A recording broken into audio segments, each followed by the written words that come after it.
حضرت ابو بکر صدیق کا کمال یہ ہے کہ میرے نبی کریم علیہ السلام نے نا ان کی شان ایک الگ انداز میں بیان فرمائی، الگ انداز میں۔ محبوب فرمانے لگے میں نے جس کے سامنے بھی دین پیش کیا اس نے دلیل مانگی۔ ایک بات آپ کو بتاؤں، یہ میری بات یاد رکھنا، اس کو کبھی نہ بھلانا، جو اپنوں سے دلیل مانگتا ہے نا وہ اپنا ہوتا ہی نہیں۔ اپنوں سے دلیل مانگ لی اس نے، بغیر دلیل کے، بغیر حیل و حجت کے۔ یہ ایک بات ہے، میں اس کو سمجھاؤں گا نہیں، نہ کھولوں گا، بس کہہ کے گزر جاؤں گا، اس کو سمجھ لیں اگر آپ کی سمجھ میں آئے تو۔ جس نے اپنوں سے دلیل مانگی نا، جس نے وضاحت مانگی، جس نے ثبوت مانگا، وہ اپنا تھا ہی نہیں، تو کیا ضرورت پڑی تھی کہ وہ دلیل مانگتا، وضاحت پوچھتا۔ حضرت نجم الدین کبریٰ رحمت اللہ علیہ کے مرید تھے حضرت امام فخر الدین رازی، اتنے بڑے امام ہو کے ایک فقیر کے غلام تھے۔ تو فرماتے ہیں آخری وقت آیا تو شیطان آ گیا، میں اس کو کہتا تھا رب ہے، تو شیطان بھی تو بڑا عالم ہے نا، تو وہ دلیل توڑ دیتا تھا۔ فرماتے میں نے 360 دلیلیں دی، اس نے ساری توڑ دی۔ تو پھر میں نے اپنے شیخ کی طرف توجہ کی، میں نے کہا حضور کو نظر کرم فرمائیں۔ تو شیخ نجم الدین کبریٰ فرمانے لگے اس بے ایمان کو کہہ دے میں اپنے رب کو بغیر کسی دلیل کے رب مانتا ہوں، دلیل کی ضرورت ہی نہیں، بس میرا رب ہے تو رب ہے، ختم ہو گئی بات۔ نبی رحمت علیہ السلام فرمانے لگے میں نے جس کے سامنے بھی دین پیش کیا اس نے دلیل مانگی، فرمایا یہ واحد میرا ابو بکر صدیق ہے، میں نے اسے کہا ہے کلمہ پڑھ لو، اس نے دلیل مانگی نہیں، فوراً ہی کلمہ پڑھ کے مسلمان ہو گئے۔ کوئی دلیل نہیں، کوئی معجزہ نہیں، کوئی طلب نہیں، کوئی شے نہیں۔ ساری زندگی مطمئن ہی نہیں ہو پائے لوگ، ساری زندگی اطمینان ہی نہیں ہو سکا، اس کو بھی سنا، اس کو بھی سنا، اس سے بھی سوال پوچھا، اس سے بھی پوچھا۔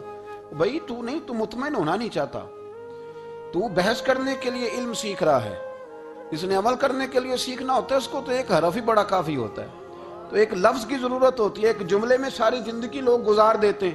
حضرت ابو بکر صدیق رضی اللہ تعالیٰ عنہ نے بحث والا دروازہ نہیں کھولا، حضور نے کہا کلمہ پڑھو تو انہوں نے کلمہ پڑھا اور مسلمان ہو گئے۔ کوئی دلیل، کوئی وضاحت، کسی چیز کی کوئی حاجت، ختم ہو گئی بات۔ اصل مسئلہ پتہ کیا ہے، جو لوگ سوچ سمجھ کے چلتے ہیں نا، تو سوچ کتنی ہے انسان کی، وہ کتنا کام دے گی۔ یہ جو وارفتگی ہوتی ہے نا، یہ جو محبت ہوتی ہے، یہ جو پیار ہوتا ہے، یہ زندگی کو آسان کر دیتا ہے۔ سوچنے سمجھنے کے دائروں سے آدمی نکل جاتا ہے، اس کا کام وہ کہتا ہے کہ میں نے سوچنا نہیں، میں نے ماننا ہے، میں نے رب رسول کی ذات کے بارے میں سوچنا نہیں، میں نے ماننا ہے۔ تو ماننے والے لوگ جو ہوتے ہیں وہ فائدے میں ہوتے ہیں، تو عمل کر رہے ہیں، بات مانی، عمل کیا۔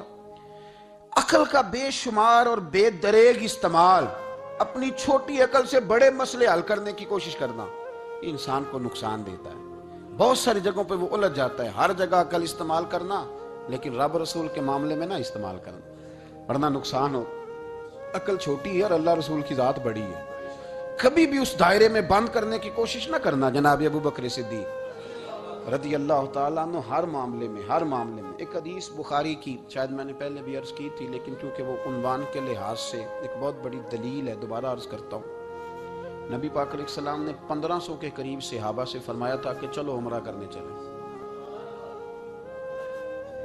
عمرہ کرنے جب ہم جاتے ہیں نا تو ہمارے گلے میں پھول بھی ڈالے جاتے ہیں، اور آپ کو پتہ ہے بتانا بھی پڑتا ہے لوگوں کو کہ میں عمرہ کرنے جا رہا ہوں، پھر روٹی بھی پکتی ہے، پھر سب رشتہ داروں کو پتہ بھی چل جاتا ہے، اور بندہ چلا جائے ایئرپورٹ تو احرام باندھا ہو نا، تو پتہ چلے نا فلائٹ تو 24 گھنٹے لیٹ ہے، تو جن کو حکم ہے نا کہ تم نے سی بھی نہیں کرنی، وہ بھی روڑے اٹھا لیتے ہیں، احرام باندھا ہوا ہے، حکم ہے کہ اب تم نے کوئی جھگڑا، کوئی لڑائی، کوئی فساد، تو ایئرپورٹ پہ لوگ روڑے اٹھا لیتے ہیں، کہتے ہیں ہم ایئرپورٹ بھی توڑیں گے اور فلائٹ کا جو عملہ ہے اس کا گریبان بھی پکڑیں گے، بڑا کچھ ہی دنیا کرتی ہے۔ اور اگر کسی کے پیر صاحب نے کہا ہو چلو عمرہ کریں، اللہ اکبر، اور پھر ایئرپورٹ پہ جا کے پتہ چلے کہ پیر صاحب کے ساتھ تو دھوکہ ہو گیا، بندہ غلط نکلا ہے، پیری مریدی قائم رہے گی؟ سوال ہی نہیں پیدا ہوتا، سوال ہی نہیں پیدا ہوتا۔ میرے ساتھ ایک سنگی نے ایک دفعہ بات کی، کہنے لگا جی پیر صاحب کامل نہیں۔ میں نے کہا کیا غلطی ان میں پائی جاتی ہے؟ کہتے میں انہوں نے پوچھ کے باہر دے پیسے جمع کرائے سن تو میرا کام نہیں بنیا۔ میں کہ تو پیر پڑھ لیا، تیرے تو کوئی نجومی پڑھنا چاہیے تھا، وہ نجومی ہونا چاہیے تھا تیرے لیے، تاکہ وہ اچھی طرح غور کرتا ہے۔ جی آپ کو پتہ ہے نا اہل سنت میں کتابیں بھی نکلتی ہیں، کئی لوگ کہتے ہیں جی کوئی کتاب کٹ کے دسو، میں کیوں کسی لکھی نہیں تو کٹیے کی، تو وہ کون سی کتاب ہے جو آپ کہہ رہے ہیں نکالیں اور ذرا بتائیں کہ فلانا کام میرے لیے ٹھیک رہے گا کہ نہیں. ایک استخارہ ہے دین میں, اور استخارے کا بھی بابت معاملہ یہ ہے کہ آپ نے استخارہ کر لیا, اس کے بعد بھی آپ حتمی فیصلہ نہیں کریں گے. بزرگ کہتے ہیں کہ استخارہ کر کے بھی یہ کہو کہ جی میری سمجھ میں یہ آیا ہے, باقی حقیقتوں کا علم اللہ جانے, اللہ کا رسول جانے صلی اللہ علیہ وسلم, حقیقتوں وہی جانتے. تو الجھے نہیں زندگی میں. 1500 کے قریب صحابہ تھے. حضور نے فرمایا احرام باندھو بھائی, عمرہ کرنا ہے. حدیبیہ کے مقام پہ گئے تو قریش مکہ نے روک لیا, نہیں کرنے دیں گے. جب بات بہت آگے بڑھی تو پھر شرطیں لکھی گئیں. شرطیں بڑی سخت ہیں کہ جو مسلمان مکے سے مدینے آئے گا مدینے والے واپس کریں گے, اور اگر کوئی مسلمان مدینے سے مکے چلا گیا تو مکے والے واپس نہیں کریں گے. ہم ان کے لوگ دیں گے, وہ ہمارا بندہ دیں گے نہیں. یہ شرطیں تھی. صحابہ پریشان تھے. اب جب شرطیں طے ہو گئیں, شرطیں بھی سخت ہیں, نبی کریم علیہ السلام نے فرمایا بھی احرام کھول دو, فلائٹ کل نہیں جانی, پرسوں نہیں جانی, یعنی ہم اس سفر میں عمرہ کار ہی نہیں رہے, احرام کھول دو. تو امام زرقانی کہتے ہیں سب لوگ پریشان تھے. سب سے پہلے حضرت ابو بکر صدیق اٹھے, سب سے پہلے اٹھے, اٹھ کے احرام کھولا. ایک شخص نے کہا آپ کو بڑی جلدی ہے, تو آپ فرمانے لگے جلدی والی بات ہی کوئی نہیں, حضور کے کہنے پر باندھا تھا, نبی پاک کے کہنے پر کھول دیا ہے, ختم ہو گئی بات. حضور نے فرمایا باندھ لو تو ہم نے باندھ لیا, حضور نے کہا کھول دو تو ہم نے کھول دی. جلدی والی کیا بات ہے. صحیح بخاری کے لفظ ہیں. حضرت عمر کہتے ہیں کہ میری سمجھ میں بات نہیں آتی تھی, دب کے صلح کیوں کریں, ہم تو 313 تھے, تو ہم نے بدر میں ان کو بھگا دیا تھا, اب تو ہم 1500 ہیں, تو ہم ان سے قتال کریں گے, لڑائی کریں گے, جنگ ہوگی. حضرت عمر فاروق رضی اللہ تعالیٰ عنہ فرماتے ہیں حضور نے شرطیں طے کر لیں, بات لکھی گئی. میں نبی پاک کے حجرے میں داخل ہوا, خیمہ لگا ہوا تھا. میں نے جاتے ہی اپنی جذبہ جہاد کا اظہار کیا اور بڑے جلال میں, یا رسول اللہ آپ سچے رسول ہیں؟ بالکل سچا ہوں. قرآن سچا ہے؟ بالکل سچا ہے. اسلام سچا ہے؟ بالکل سچا ہے. حضور ہم دب کے صلح کیوں کریں؟ تو نبی کریم علیہ السلام نے فرمایا عمر تجھے تیری ماں روئے, میں اللہ کا رسول ہوں, میں وہی کہتا ہوں جو میرا رب مجھے حکم ارشاد فرماتا ہے. کہتے میں نے فوراً عرض کی یا رسول اللہ صلی اللہ علیہ وسلم آپ نے فرمایا نہیں تھا کہ عمرہ کریں گے؟ تو حضور نے فرمایا کہا تو عمرہ کریں گے, یہ تو نہیں کہا تھا کہ اسی سال ہی کریں گے, کریں گے تو کریں گے. جناب عمر کہتے ہیں میں واپس تو آ گیا, پر وہ میرے اندر جو جذبہ جہاد تھا ابھی ٹھنڈا نہیں ہوا. چند قدموں کے فاصلے پہ ابو بکر صدیق کا خیمہ تھا. کہتے میں ان کے خیمے میں جھک گیا, وہی سوال میں نے دہرائے, وہی میں نے کہا عمر ابو بکر یہ سچے رسول ہیں؟ کہا بالکل سچے, قرآن سچا ہے, سچا ہے, اسلام سچا ہے, سچا ہے, تو پھر ہم دب کے صلح کیوں کریں؟ جناب عمر فرماتے ہیں میں قربان جاؤں ابو بکر کے لفظوں میں بھی فرق کوئی نہیں آیا, حروف بھی اتنے ہی جتنے نبی کریم نے ادا کیے تھے. حضرت ابو بکر فرمانے لگے عمر تجھے تیری ماں روئے, وہ اللہ کے رسول ہیں, مرضی سے بات نہیں کرتے, وہی کہتے ہیں جو رب انہیں حکم ارشاد فرماتا ہے. بئی نہیں وہی لفظ. فرماتے میں نے فوراً کہا, میں نے کہا ابو بکر حضور نے فرمایا نہیں تھا کہ عمرہ کریں گے؟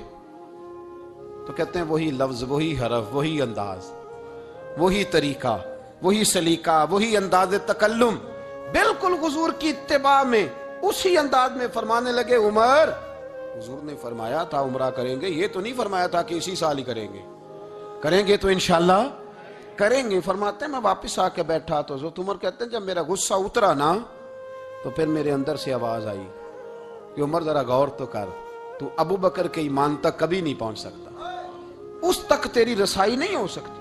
میرے بھائی اتنی بحثیں ہیں ہمارے زمانے میں, اتنا الجھاؤ ہے, اتنا الجھاؤ ہے, یعنی ہر بندہ رائے کا اظہار کرنا ضروری سمجھتا ہے.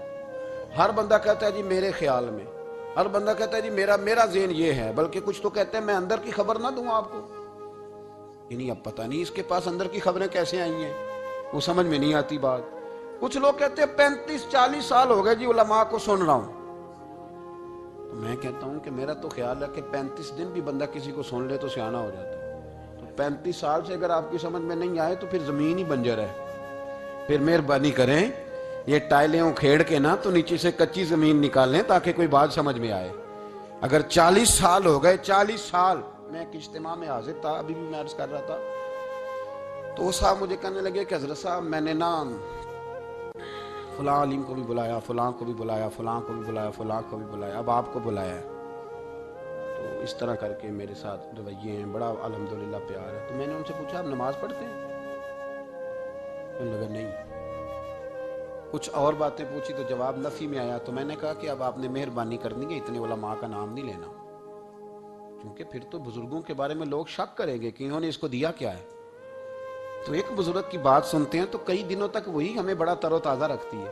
اور آپ کو اتنے عرصہ ہو گیا تو آپ نے حاصل کیا کیا ہے؟ صرف باتوں کا گورکھ دھندا, لفظوں کا ہیر پھیر, جملوں کا الٹ پلٹ کرنا, یہ زندگی ہے؟ یہ زندگی ہے صرف باتیں کیلو کال سن لی آ گئے؟ نہ اسے ذرا آگے نکلیں, عمل کب کرنا ہے میرے بھائی؟ یہ بحثیں, یہ ابحاث, یہ لمبے چوڑے معاملات, یہ طے. بزرگوں میں نا ایک صنف ہے مرید ہونا اور ایک ہوتا ہے طالب ہونا. یہ دو باتیں, یعنی آپ کہیں گئے اس کے مرید ہو گئے تو پھر کسی اور جگہ کسی بزرگ سے نسبت ہوئی تو وہاں آپ طالب. میرے پاس کچھ لوگ آتے ہیں کہتے ہیں آپ طالب کر لیں, تو میں کہتا ہوں آپ مہربانی کریں ایک کی نوکری کریں. وہ بڑی مشکل ہے تو جگہ جگہ پہ جانے کی کیا ضرورت ہے؟ مطلب میں انکار نہیں کرتا کسی ایسی چیز کا جس کو بزرگوں نے رائج کیا, لیکن سمجھے نا, مطلب ایک کی بات پوری سنی نہیں گئی ہم سے. آپ خیر کی بات ہر جگہ سے سنیں, ہر جگہ سے, لیکن یہ صرف وہ تعلق بنانے کی کوشش کرنا کہ جس سے تھوڑا سا رابطہ بن جائے, جس سے تھوڑا سا تعلق بن جائے, جس سے تھوڑا سا نا پتہ چل جائے, اس سے نکلیں, سیکھنے کا ماحول بنائیں. اتنی عقل کے گھوڑے نہ دوڑائیں کہ عقل بھی بیچاری تھاکی جائے اور کوئی چیز ہاتھ بھی نہ آئے.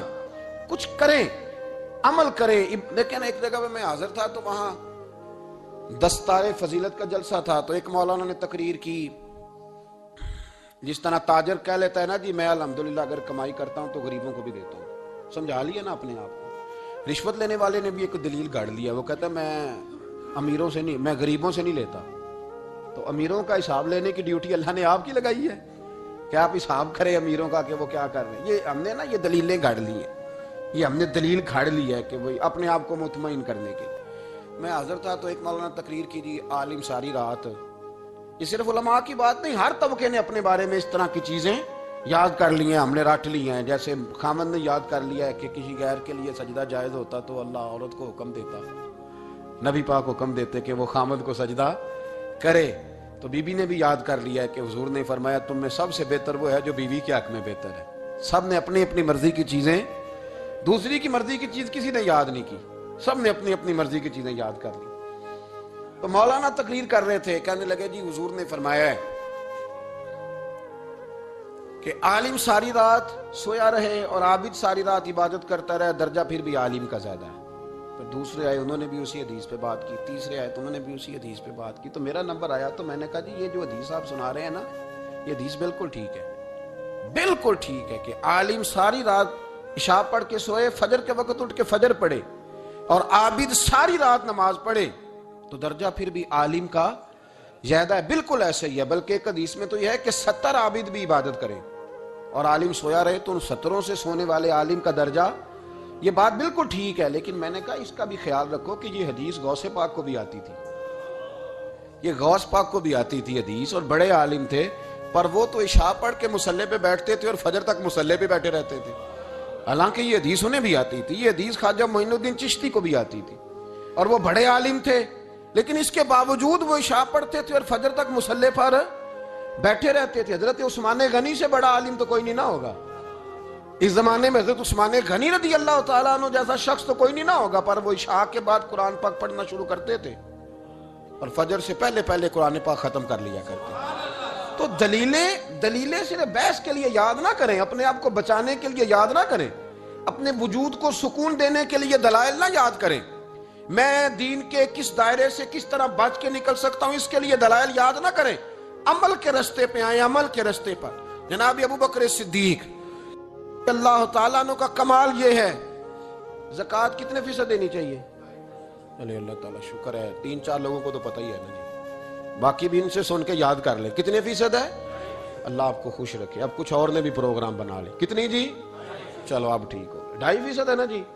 آپ یقین کریں کسی تاجر سے آپ بات کر کے دیکھ لیں, 6 گھنٹے مناظرے کے بعد وہ مانتا ہے کہ 2.5% دوں گا میں صحیح کہہ رہا ہوں آپ. وہ کہتے ہیں جی وہ تو ٹھیک ہے لیکن کچھ قرضہ بھی ہے, 2.5% زکوٰۃ ہے وہ تو ٹھیک ہے لیکن ہو سکتا ہے میری بہن بھی حصہ مانگ ہی لے, پیسوں میں سے اس کا بھی نکلتا, کیونکہ پروگرام نہیں نا جی, ارادہ نہیں. زکوٰۃ 2.5% ہے تو کہتے ہیں جی وہ نا میں نے تولا ہے سونا پورا نہیں بنتا ابھی, وہ تھوڑی سی کمی ہے. یہ اس وقت دلائل ہیں، اس وقت ابحاث ہیں جب دینے کا پروگرام ہے۔ اور تاجروں نے اب ایک نیا سلسلہ شروع کی، کہتے تھوڑی تھوڑی سارا سال ہی دیتا رہتا ہوں، تھوڑی تھوڑی کر کے۔ آپ نے جس سے 5 کروڑ روپیہ لینا ہو، وہ اگر کہے کہ 10,000 مہینے کا لے لو، لے لیتے ہو؟ ہمارے فقہاء نے تو یہ لکھا ہے کہ جب زکوٰۃ دو نا تو ایک آدمی کو ساری دو۔ حضرت عمر بن عبدالعزیز رحمۃ اللہ علیہ کے زمانے میں ایک آدمی کو لوگوں نے زکوٰۃ دی تو اتنی دے دی کہ اگلے سال وہ خود زکوٰۃ دے رہا تھا، بہت بڑا کاروبار اس نے سٹارٹ کر لیا تھا۔ معیار نہیں ہے نا جی تھوڑی تھوڑی دیتا رہتا ہوں۔ کئی لوگ ایسا کرتے ہیں کہ دکان میں جو پرانی چیزیں ہوتی ہیں وہ زکوٰۃ کے دور پہ دینی شروع کر دیتے ہیں، جو مال نہیں بیک رہا اس کو زکوٰۃ بنا دو۔ کیوں؟ دینے کا پروگرام نہیں۔ حضرت ابو بکر صدیق رضی اللہ، ذرا زندگی دیکھو، کہتے جس دن کلمہ پڑا 40,000 دینار تھے، اور کلمہ پڑے ابھی مجھے چند مہینے گزرے تھے، سارے مصطفیٰ کے قدموں پہ قربان کر دیے۔ پھر مال کمایا، پھر 4,000 دینار تھے، 4,000۔ جس دن ہجرت کے لیے نکلا 4,000 تھے، انہیں بھی پتا تھا 2.5% دینا چاہیے، ان کی بھی بیٹیاں تھیں، جوان بھی تھی، چھوٹی بھی تھی، ان کے بھی بچے تھے، لیکن دین کو ضرورت ہے، میرے رسول پاک صلی اللہ علیہ وسلم کے دین کو حاجت ہے۔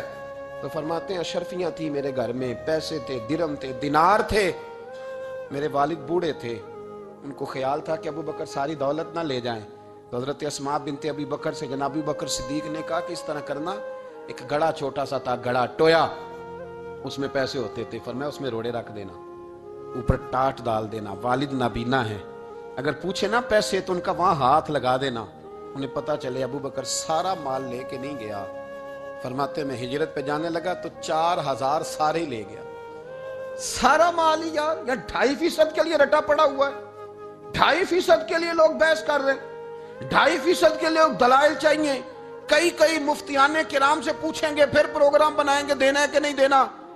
اور جس دن تبوک کے لیے میرے مصطفیٰ کریم نے اعلان کیا، جناب صدیق اکبر فرماتے ہیں شے کوئی نہیں تھی، غربت کے دن تھے، کمزوریاں تھی، مال اس دن کاروباری حالات کم تھے، یہاں لوگوں کا کاروبار جب ڈاؤن ہوتا ہے تو سب سے پہلے مسجد کا 200 بند کرتے ہیں، سب سے پہلے مدرسے کا بند کرتے ہیں، سب سے پہلے خواہش کرتے ہیں کہ وہ جو غریب کو جاتا ہے نا اس کو بند کرو، یہ زیادہ نقصان دے رہا ہے۔ حضرت ابو بکر صدیق رضی اللہ تعالیٰ عنہ فرماتے ہیں حالات خراب تھے، جیب دیکھی تو اتنے پیسے ہی نہیں تھے کہ مصطفیٰ کریم کو پیش کر سکوں، تو پھر کیا کیا؟ امام جلال الدین سیوطی کہتے ہیں ابو بکر صدیق نے نا گھر کے اندر کپڑا بچھایا، اور پھر صدیق اکبر نے کیا کیا کہ توا بھی رکھا، برتن بھی رکھے، اس پہ چولہا بھی رکھا۔ ابو بکر صدیق نے اس کے اوپر گھر والوں سے کہا کہ ایک ایک جوڑا پہن لو، ادھر دیکھو میری طرف، ایک ایک جوڑا پہن لو، اور باقی نا سارے جوڑے بھی یہاں رکھو۔ اور پھر جب لوگ بچوں نے دیکھا نا کہ ابا تو کپڑے بھی رکھوا رہا ہے، کیا بنے گا؟ فرمایا تمہیں تو ایک ایک جوڑے کی اجازت دے رہا ہوں نا، ذرا میری طرف دیکھو۔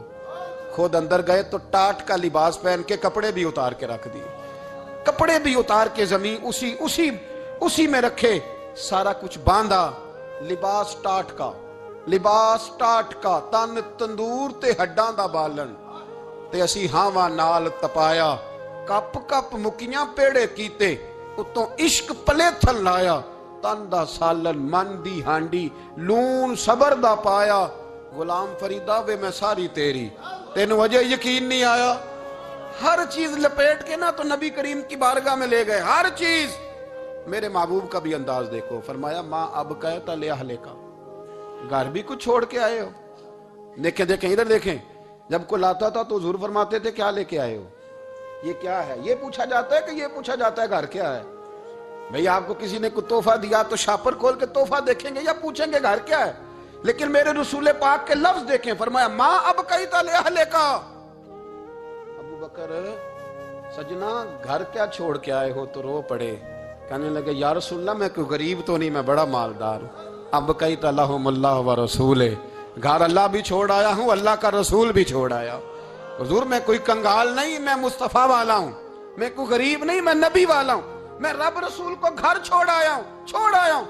میرے مصطفیٰ کریم علیہ السلام فرمانے لگے تیرے پیچھے جبریل امین کھڑے، اور انہوں نے ٹاٹ کا لباس پہنا ہوا ہے، اور تیرے آنے سے پہلے وہ آ گئے تھے۔ تو میں نے پوچھا جبریل یہ بوریے کا لباس؟ عرض کی یا رسول اللہ ابو بکر نے پہنا ہے تو رب کو اتنا پسند آیا سارے فرشتوں کو پہنا دیا ہے، سارے فرشتوں کو پہنا دیا، سارے فرشتوں۔ ذرا یہ لذت تو لیں بات کی،